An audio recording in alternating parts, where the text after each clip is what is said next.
Okay guys, today we are going to finish up our leg of lamb that we started yesterday, and this time we're going to make sort of a beef tip Guinness pie sort of thing without the pie, right? We're going to serve ours maybe on mashed potatoes if we have any potatoes, or maybe on pasta. It's hard to say exactly what we're going to do with it, but we're concentrating on the meat today.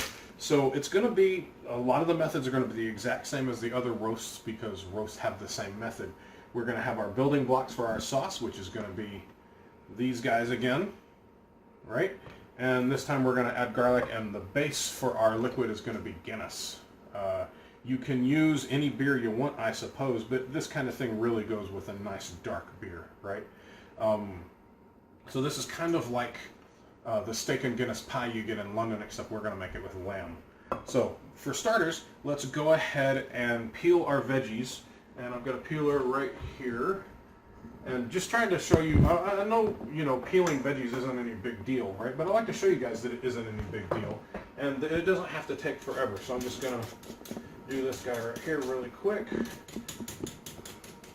See how it doesn't have to be a long, drawn-out process. And you don't have to get every single ounce of skin either, right? The skin adds a little bit of bitterness, but only in large quantities. For what we're doing, we could actually go unpeeled and nobody would know the difference.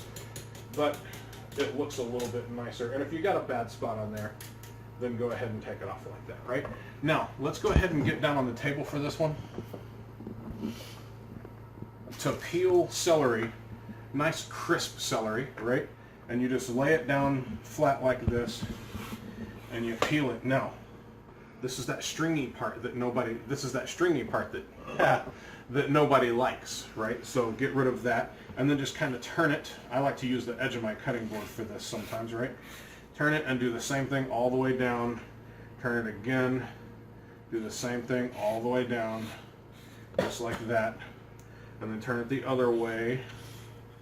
I get that string, and then turn it kind of on that side like that, and get that string. So now I've got this peeled celery, and here's all the strings that nobody wants. Because now when you puree this, and I see one little strip I missed there, and when you puree this now, you're not going to have to worry about having those strings in there, and it's going to be beautiful. So we are going to put that in our soup this time. So now I'll cut the very tip of that off just because it's ugly. Cut that thing in half, and I'll be prepared for that in a second. We're going to do our onion. And again, always take the first skin of the onion, and that's the one underneath this hard skin. So you got this this papery skin right here. That's not the one I'm talking about. I'm talking about the one directly under it that is extremely rubbery. Always take that first skin. There we go. Right there. And I'm heating up my pan over here on the side while I'm messing around with all this. And again, since we're doing this for stew, and we're going to puree it up, then you just cut it in rough cuts like that. Same thing with the carrots. All right, had enough of you guys. Go there. Notice how I'm cutting them 3 at a time, right? Let's not waste too much time doing simple prep. Got the carrots. The celery will be the same way, just large chunks like that. There we go. And now down to the garlic. I've got, 5 cloves of garlic, but some of them are small, so in the recipe let's put 3 to 4 or something like that, right? So smash, smash, smash, smash, and smash. And Thing is going to open up the Guinness for me. I'll do that. Hey dude, I need some of that. Ready? Peeling all these guys. It was just a taste. Yeah, it looked like a pretty big taste. It was a thorough taste.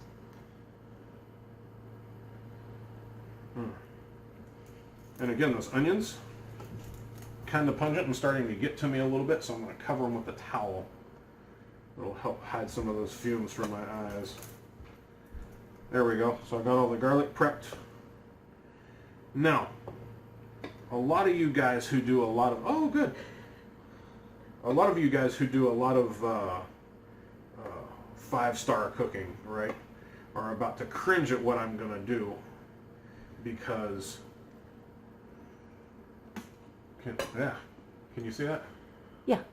Putting a sprouted garlic, the sprout of this garlic is relatively bitter, right? But only in 5-star food. This is going to be a big stew with the thing. Nobody's going to notice the difference, It's man. going to be very strong flavors with the beer and the veal and the... Yeah, and I mean, the even lamb. the lamb.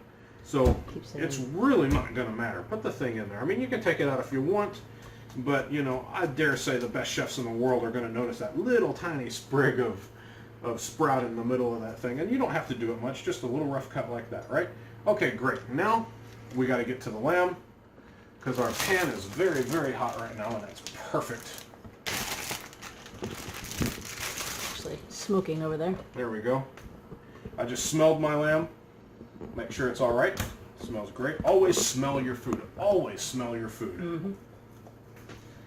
That there, and we're going to brown this like we have in the past.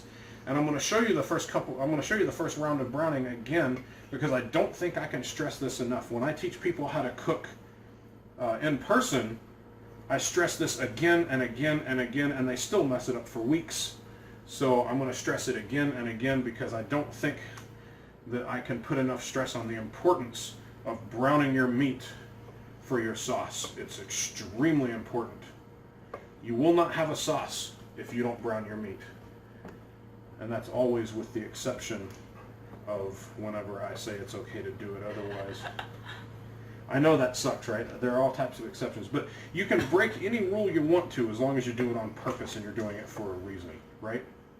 Okay, so I've got that. I'm just going to flatten that out. It needs to be seasoned. Again, always season your meat. This kind of stuff is like, it's like security NIT or perfume, right? You want to layer these things.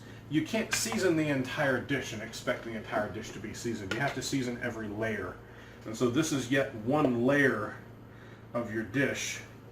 And if the meat itself isn't seasoned, then you will notice the difference in your final stew if you've only seasoned the final product. It'll be a very well seasoned sauce with very bland ingredients inside of it. Mm-hmm. And you notice again I'm keeping one hand dry for my seasoning so I don't have to get all that yucky meat juice in my salt and pepper. We should have called the blog Yucky Meat Juice. Oh, I know, right? That would have been great. Okay, so that's ready. I'm going to turn this on again. I know it sucks for the filming. Put in a little bit of oil here. And I'm using my smaller cast iron here. That's already hot. I'm using my smaller cast iron here because I just don't have as much. I'm not going to make nearly as much sauce as I did last time. So I think the big one is a little overkill. I'll put these guys in there. Notice how I'm bunching them up? Just because that's the way they're coming out of my hand, right? I'm going to thin them out now. There we go. And again, you want to get these nice and dark brown on all sides. Or as many sides as you can. So I'm going to go ahead and wash my hands off. After getting rid of this carrot. There we go. And the oven is already at 300 waiting for me. And you'll see this is really the longest part of the process. When I finish browning this, I just dump everything else in there and I'm ready to go. So let's come over here and check this. I don't think it's ready yet, but you know, the thing is pretty hot, so you never know.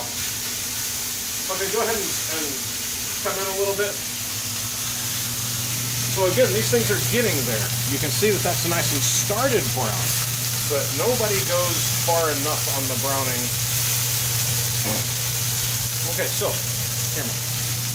Oh, that smells good. So, again, and I'm going to stress this every single time, you're starting a sauce from nothing. You've got nothing but water. Usually when professionals make sauces, they start from a stock or a demi-glace, something like that with actual flavor and actual body. But I'm starting with some dead pieces of flesh and something that's clear and flavorless that comes out of the tap. Mm-hmm. I know, right? That's what we should call the blog. And stuff Dead we pieces yanked out of flesh. Yeah. So you've got to do something to build flavor. That's what the carrots and the celery and the onion are for. That's what the caramelizing of the meat is for, right? That still isn't quite dark enough. Neither is that, although that's really getting there. But without this, all of that lovely caramelization and brownness going into the stock, you're not going to have anything. Of course, we're also going to start with beer this time. That helps.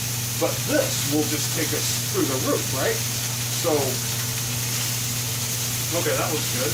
And they're going to start coming in nice now. See, here's the one that I said was good. That's lovely. Get that under the light. Yeah. There we go. So these are all starting to pop up good now. See, this one is absolutely perfect. That's nice and brown. That's really caramelized. And I say get them on as many sides as you can, because a lot of these guys, if you just do 2 sides, and these guys have multiple sides. Look at that. If I just did one other side, that wouldn't do it. So I got to turn on this one, and turn this one over. Oh yeah, see, now that was perfect. Look at that. That was the difference of like 60 or 90 seconds. So this is really the longest part of the process. Sure, it takes, you know, an hour or 2 or 3 to make your soup, right? Your stew. It smells so good. But that's not 2 hours of your time. That's 2 hours of oven time. So I'm going to keep doing this. I'm going to keep turning them over, and then I'm going to do the next batch, and then I'll come back when I'm done. But I want to stress also that in between batches, take a look and see if you have a lot of burned bits in there. If you do, you may need to take a paper towel, you fold it in half and put it on your tongs and rub it around and get those burned bits out, because that's just going to make your sauce really bitter. There have been times when I've done 5 and 6 and even 10 rounds with the meat. And every 3 or 4 rounds, you gotta wipe it all out and start completely over, because with a clean pan, because it just gets to be too much stuff, right? So keep an eye on that. This one, we're not gonna have a problem. I got 2 rounds, we're not gonna have a problem. So anyway, I'm gonna finish this up and I'll come right back. All right, guys, I'm finishing up the last little bit of meat here, so that's good enough, right? And look, we've got this lovely. Is it in the? Yeah. We've got this lovely thing of nicely dark brown meat. That's absolutely a perfect color right there. Okay, so I'm going to add this stuff back. It's time to dump in the Guinness.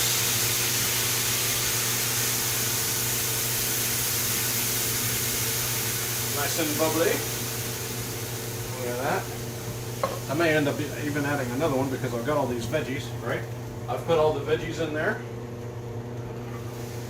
Dump those in there like that. I am going to put another one in. Put in the garlic. Bet you thought I forgot about that this time. Here we go. Put in the garlic. Ah, she's not going to sneak it this time. Take this guy. Look, having garlic on my hands. There we go. You could have put water in there too, right? So, just Guinness. And now we're going to go with 2 fairly decent sprigs of rosemary, 3 fairly decent sprigs of thyme, like that. And since this is such a small batch and these are relatively big and nice and sturdy, I don't feel the need to tie them together. And a couple bay leaves. I can turn that off finally. Oh, I'm going to bury those bay leaves in there like that. There we go. Got all this stuff in there now. Just kind of bury my herbs a little bit in there so that everything is in there nice and lovely. You're going to bring this to a boil. I'm going to cover it, and I'm going to cook it in the oven at 300 and check it every hour. I'm going to see after the first hour. If it's still relatively stiff, I'll give it another hour. If not, then I'll check it every 30 minutes if it's starting to loosen up. So I have a lid that fits this guy explicitly, but I've got him nice and seasoned because I cook chicken in that. So I'm going to use the big lid instead. It's already boiling, so I'm going to put that like that. Open this guy up.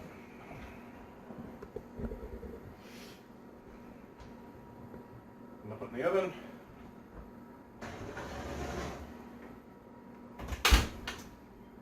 Start my timer.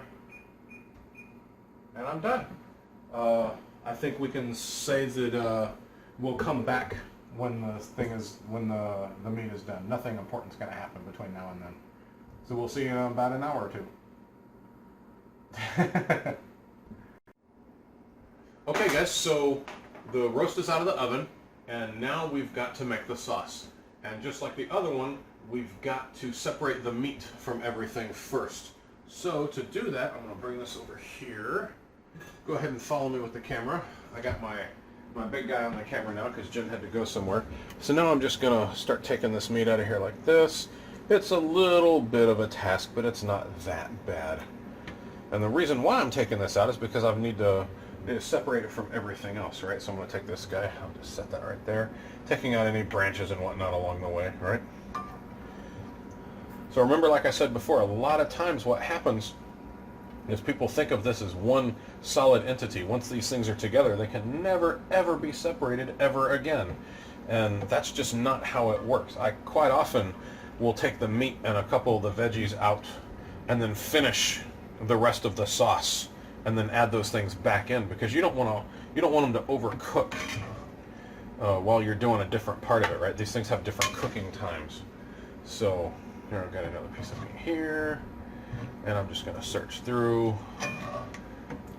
There we go. That looks pretty good. Oh, here's one. But it's getting scarce, so we're probably going to be pretty good after this. There we go.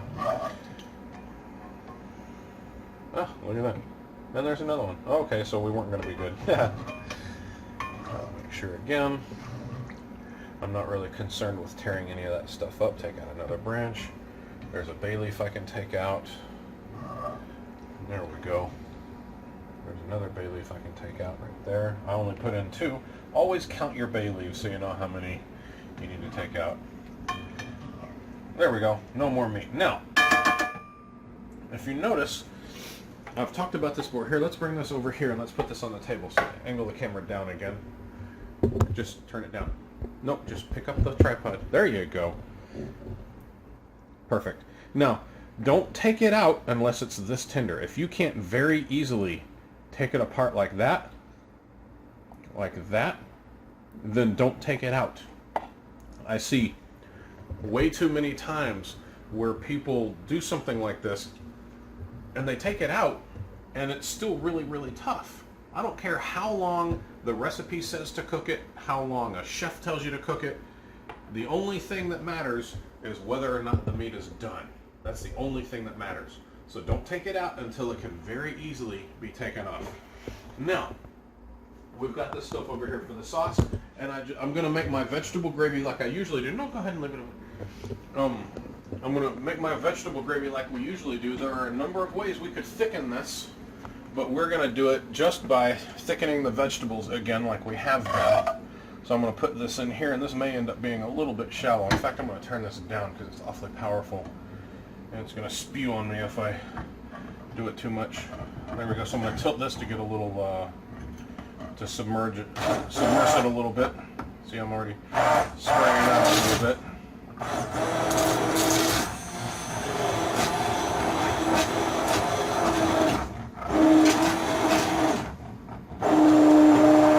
See, I thought I might be able to do it in the shallow thing. I'm not going to be able to, so I'm going to put it in this guy. Here, so I'll put it in here instead. I thought I might be able to get away with it. Sometimes I can. This time, it didn't work out. And that's the way it usually is with stuff, right? Sometimes it works out, sometimes it doesn't. Am I still in the camera? Yeah. Okay. So I'm just going to pour this in something taller. It's going to be a bit more manageable. Sometimes you have to do this. There we go. Perfect. Now, I can bring this guy over here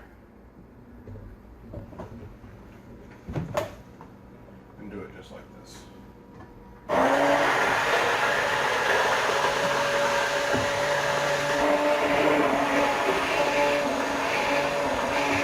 So that's a good lesson. If something isn't working for you like that, then change it up, right? I mean, sometimes I've got another way I can do that. This time it turns out I didn't. So instead of trying to force it, just do something else.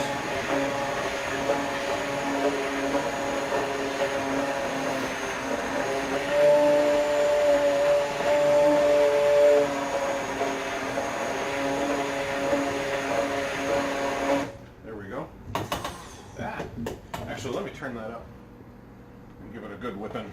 That's more like it, huh?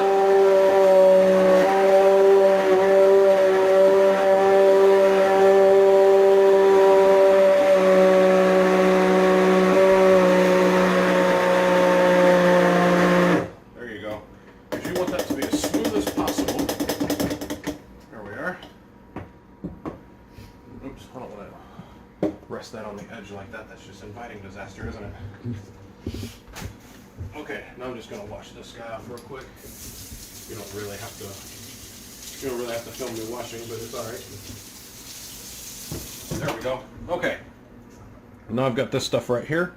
It's beautiful, but you know, it has those herbs and stuff in there, and they're kind of woody, right? The rosemary is kind of woody. Yeah. So I'm actually going to pass this a little bit into, let's pass it into here just to say that we did. So I've got my fairly fine mesh strainer here, and I'm just going to pass this stuff. Let me get this guy right here.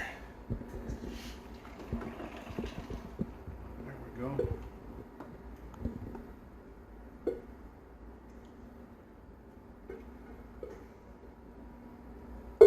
And this is just so that I can have a perfectly smooth sauce, because I had the woodiness of that rosemary.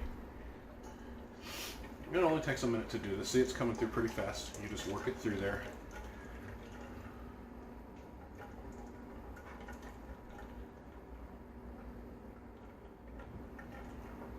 Yeah. So while I'm doing this, you can see right in front of the bowl, maybe you can see in front of the bowl, that I've got a few nice big pieces of mint here. And if you notice by the title of the blog, it's called something like Guinness lamb with mint sour cream. And so what we're going to do next is we're going to do up the sour cream. We're going to mince that mint, and we're going to put it in sour cream, and then it'll be poured over the top of this on top of people's plates. So they'll do it themselves. So just 1 or 2 little spoons will do, right, to make that nice and creamy. And so I'm going to feed this through here pretty well. There we go. I kind of like this tripod. Yeah, isn't it great? I don't have to just hold it here, keep it still, have my arms aching every 2 minutes. Yeah, just make sure the record is still going. It stops on us sometimes. It's all good. Perfect. So I'm going to keep this up. So you could leave it rustic like that if you don't really mind the pieces of rosemary in there. You could keep this rustic like that, or we could have taken out the veggies and then passed out the rosemary instead, right before we pureed it up, and then put them back together. There's a number of ways you could do this. A lot of times I won't bother taking out the rosemary like this, right? I'll just leave it in there, but this time I feel like having a really lovely smooth sauce. So I'm just mashing this through here really well. I want to get as much of this vegetable matter through here so that the sauce stays nice and thick. But it's going to be lovely, perfectly smooth gravy made with Guinness and vegetables. Oh, just lovely. There we go. And I'm just mashing and mashing and mashing. And anything that gets through the sieve deserves to stay in the sauce, right? There we go, and I'm getting most of it. I'm not sure if a lot of vegetable matter will squeeze through that really fast. Oh yeah, come look. Look how much of it's actually squeezing through here. We're getting most of it. Good. You know, I think that's the first time I ever showed up on camera on this vlog. Oh, it is. For sure. There we go. And you see, now this is the stuff right here that we don't really want. See, this is that goopy stuff that we don't really want. The stringy stuff and whatnot, right? Yeah. So I'm going to keep going just a little bit, and this is probably pretty good. Now I'm going to wipe off this guy right here. Now here's the trick. Rinse off your spatula before doing the underside, because if you've got all that goopy stuff on your spatula and then you come under here, well, you're going to put it right back in the sauce, right? Mm-hmm. So scrape it all off here. That. There we go. Beautiful. And it only takes a little bit of effort to make a really nice sauce for your family. It really doesn't take that much. Now, if you come over here and say, look at this lovely, lovely gravy. Look at that. That is good. It needs a little bit of salt and pepper. I'm going to get salt. I don't see the pepper. There we go. So I'm going to put just a little bit of salt in there, a couple pinches. And I'm still missing the pepper. Black or white pepper? The black. It should just be right here. But it's missing. Oh, here it is. I have it on the other side of the stove. There we go. So I'm going to put just a little bit of pepper. Like that. It's probably about half a teaspoon. There we go. Perfect. Very nice. Let me see. Want to taste? It's not hot. That is good gravy. Alrighty. Now for the hard part. Put the meat back in there. And now just wait for dinner. Okay, so we've got this. Perfect. Now, in fact, go ahead and give me a nice close-up of this. Right there, like that. There we go. Okay.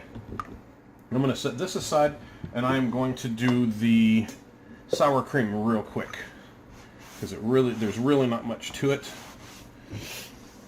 So I'm going to take my mint here, strip it off, and only fresh mint will work with this, but that's okay. I haven't really seen too much dried mint in the store, so fresh mint is probably all you're going to be able to find unless you've got a weird store. I got that. Got my knife here. So to cut the mint, the easiest way is to just roll it all up into a ball and do what we call a chiffonade in French, which is just basically really fine julienne. So I'm going to take this. There we go. If they get out of whack, just kind of bundle them back up. Put them back in there. Now I've got that. I'm going to flip it the other way. There we go. And now just kind of a rough cut. Gathering them back up.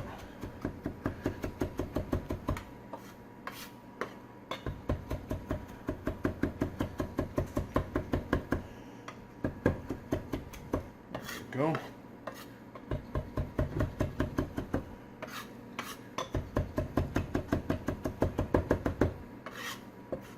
And I do believe this will probably do it. There we go. Okay, go ahead and leave the camera right there. I'll be back in just a second. I'm going to get the sour cream.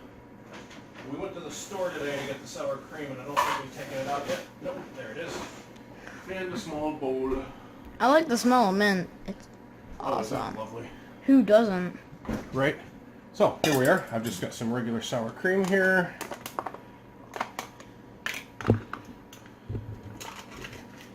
There we go. And I need... Here, let me go get this small spoon. There we go. So I'll take, probably about a cup. That's about a cup. Loosen it up some. Take the mint. Dump it in there like that.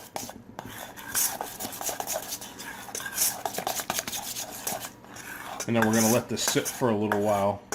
Probably not too terribly long. And then when you serve it, you'll put you'll put like noodles or mashed potatoes on a plate. You'll take a nice big scoop of this stuff and put it on top. And then you'll just take a dab of this and then just put it on top, and it'll just melt all down the plate. It'll just be absolutely gorgeous. I'll try to take a still shot of it when I get mine for the blog. Cool. So anyway, there you go, guys. That is What am I calling this? Guinness lamb tips with mint sour cream. Take care.